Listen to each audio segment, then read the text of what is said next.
Hola y bienvenidos a una nueva entrega de Ufología Geopolítica.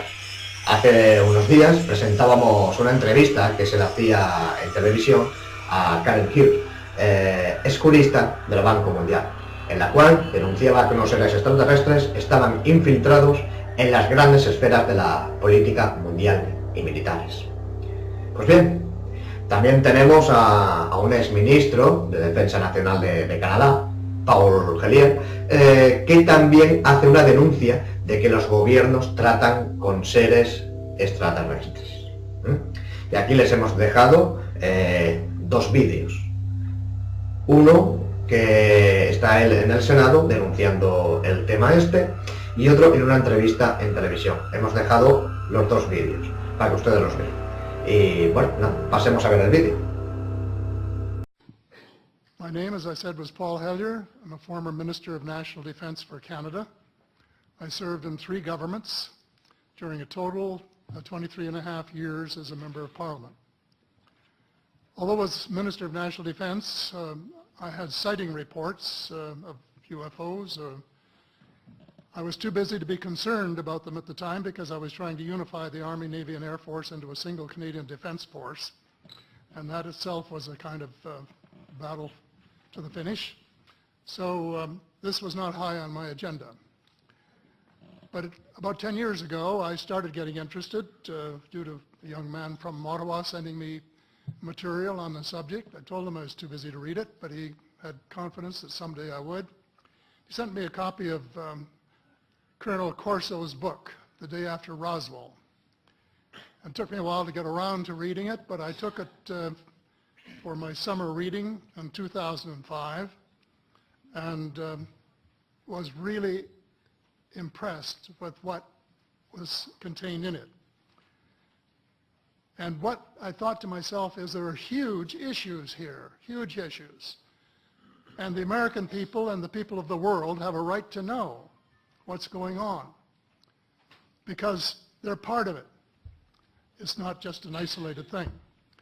And so after confirming the contents of the book with a retired United States Air Force general, I accepted the invitation of Victor Vigiani, who's over here somewhere, and his cohort Mike Bird to speak to a symposium at the University of Toronto.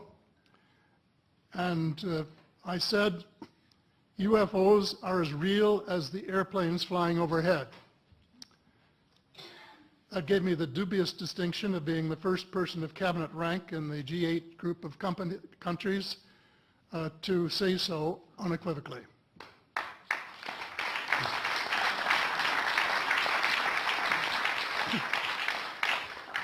Since then, I've learned a lot from many sources, including a number of the fantastic witnesses that we have heard these last 4 days. So they're so outstanding, I was just really blown away with them, the amount of information that was available. And I appreciate every single one of them. But because I'm not a ufologist, I'm a politician, there are only a few things that I want to add in that particular realm. First is that about in the 1960s sometime, there was a flotilla of UFOs headed south that crossed into NATO territory in Europe. And the Commander-in-Chief of the Supreme Allied Headquarters in Europe was naturally very shaken. Fortunately, or maybe divine providence, before the panic button was pushed, the flotilla turned around and headed back north. Obviously, they had thought maybe they were Russian and they were very concerned about it. Anyway, the investigation was launched into this whole subject, and a document was prepared which concluded that at least 4 species had been visiting Earth for thousands of years. And this is my own view at this stage as well. So, except for that, there are just a couple of things that we've talked about that I'd like to refer to. And one was that we've were referring to them as they until this morning when Linda Moulton Howe, I think she was the first one, actually named 3 different species. I have brought my latest book called Light at the End of the Tunnel, A Survival Plan for the Human Species, as an aide-memoire, and I name 5 different species here. I'm aware of more now. As a matter of fact, I saw a document just a few days ago that mentioned 20. And I think you, Mr. Chairman, were interested in some of the places they might come from. And I have in here Zeta reticuli, R-E-T-I-C-U-L-I, reticuli, the Pleiades, Orion, Andromeda, and the Altair star systems. So I don't think we can any more refer to them as they, because they're not an amorphous mass. They are different species and consequently may have different agendas. I don't think we can say that they all have the same agenda any more than we could say that the United States, China, and Russia had the same agenda. Our real interests may be very similar, but as of now, our perceived interests are still quite far apart. One more observation before I begin what I want to say, and that is that we spent quite a bit of time talking about the 66-year-old cadavers. And I was glad to have Linda this morning finally say that there are live ETs on Earth at this present time, and at least 2 of them probably working with the United States government. The other species that I learned about not too long ago was called the tall whites. And this is when Paula Harris broke the story just a few years ago. And through her good offices, I had the chance to talk for about 3 hours with former Airman Charles Hall and listen to this absolutely fascinating story of how he was working with, first of all, he was scared out of his skin, but after that, when he got to know them, how he was working with, and finally they became to trust each other and have a good working relationship with the tall whites at the gunnery range at Indian Springs in Nevada. And these tall whites were living on United States Air Force property and working in cooperation with the United States Air Force and sharing technology with them. He wrote a book, incidentally, called Millennial Hospitality. There are 4 different versions, but Paula says that Millennial Hospitality number 2 is the best. I think that's the one I read, and it's a very interesting read if you want to sort of get inside the problem of what it's like to bump into these people floating across the terrain in the desert. Well, enough on that for now. My interest is in full disclosure. And my only caveat is I think probably I would say 95 to 98% full disclosure. I know of 1 or 2 things that I'm not sure should be in the public domain, at least yet. They will be someday, I'm sure, but not maybe immediately. But just as children survive the idea of the Tooth Fairy and Santa Claus when they become adult, I think that tax-paying citizens are quite capable of accepting the new and broader reality that we live in a cosmos teeming with life of various sorts. The fact that some other civilizations are more advanced than we are may be humbling, but that could be a necessary step in our survival.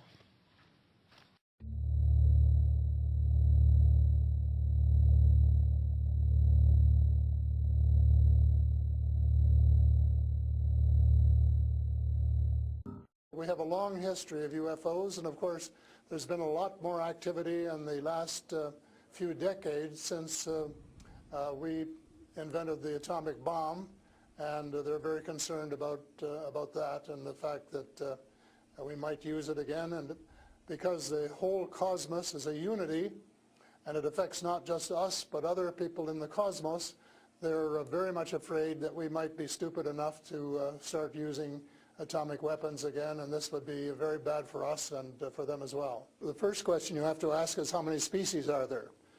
And I used to think there were, between 2 and 12.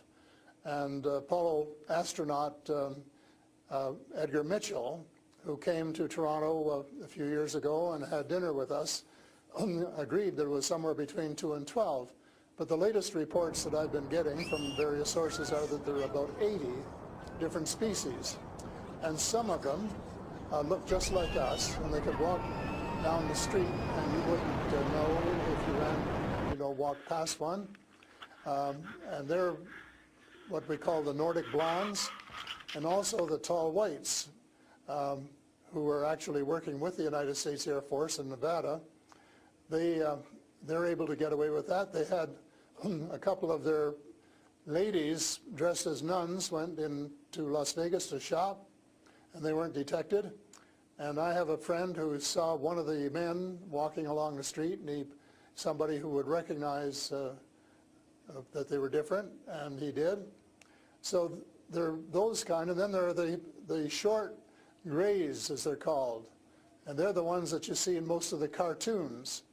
Have very, very slim arms and legs, and they're very short, just a little over 5 feet, and they have a great big torso and a great big head and great big brown eyes. They don't want to tell us how to run our affairs. They have accepted the fact this is our planet and that we have the right to run it, but they're very, very concerned. They don't think we're good stewards of our planet. We're not. We're clear-cutting our forests, and we're polluting our rivers and our lakes, and we're dumping sewage in the oceans, and we're doing all sorts of things which are not what good stewards of their homes should be doing, and they don't like that, and they've made it very clear. And as a matter of fact, they have given us a warning. How? And this has come from more than one source. How have they made it clear? What have they done? They have talked to people. One of the chaps I talked to about a month ago was interacting with them in 1974, he and his brother in Peru, and they were taken to Andromeda, teleported, and they were told what the people there think, and that we're really wrecking our planet, and in fact that something dreadful is going to happen to it if we don't smarten up and change our ways. We spend too much time fighting each other. We spend too much money on military expenditures and not enough on feeding the poor and looking after the homeless and the sick, and that we are polluting our waters and our air, and that we're playing around with these exotic weapons, thermonuclear weapons and atomic weapons, which have such a devastating effect both on our Earth and on other areas in the cosmos, and they don't like that. And that's the reason they would like to work with us to teach us better ways, but only, I think, with our consent. And they work through individuals, and they try and pick out individuals who won't be frightened to death of them, because they can give you quite a fright. They are here among us, and I'm not afraid, because in most cases, well, as far as technology is concerned, they're light years ahead of us, and we have learned a lot of things from them. A lot of the things that we use today, we got from them, lead lights and microchips and Kevlar vests and all sorts of things that we got from their technology, and we could get a lot more too, especially in the fields of medicine and agriculture, if we would go about it peacefully. But I think maybe some of our people are more interested in getting their military technology, and I think that's wrong. I think that's wrong-headed, and that's one of the things that we're going to have to change, because we're going to have to work together. Talking about all of us, everywhere on the planet. They come from various places. For a long while, I only knew about ones who came from different star systems. The Pleiades and reticula and several other star systems, but in the last few months I have met people who have made me aware of that there are some in our star system, and that there are actually extraterrestrials who live on a planet called Andromeda, which is one of the moons of Saturn, and that there are others on Venus and some on Mars, and that they may be interacting between themselves. I suspect that they are, because there is what is called a federation of these people, and they have rules. For example, one of the rules is that they don't interfere in our affairs unless they're invited to. And that's one of the reasons probably that we haven't seen more of them until very recently. Espero que esto les haya servido como una prueba más de la manipulación y engaño de nuestros máximos mandatarios. Estas son pruebas irrefutables, como las propias pirámides de Egipto o las piedras de Ica en Perú. Ya que a los investigadores y a los testigos de a pie no nos creen, esperamos que crean a estas personas más importantes, con más nombre, a las cuales sus conciencias pues no las tendrían tan tranquilas, y tenían que decir la verdad que nos están intentando esconder. Seguiremos emitiendo vídeos de denunciantes. Creemos que es importante. Lástima que hay países que no denuncian esto, que no hay este tipo de políticos que hablen de estos temas. Lástima. Tendrían que haber muchísimos más para poder estar mejor informados y que la gente pues no tuviera tanto miedo a estos temas, que sepan que gente importante pues también está metida en este mundillo. Y bueno, sin más, hasta la próxima entrega.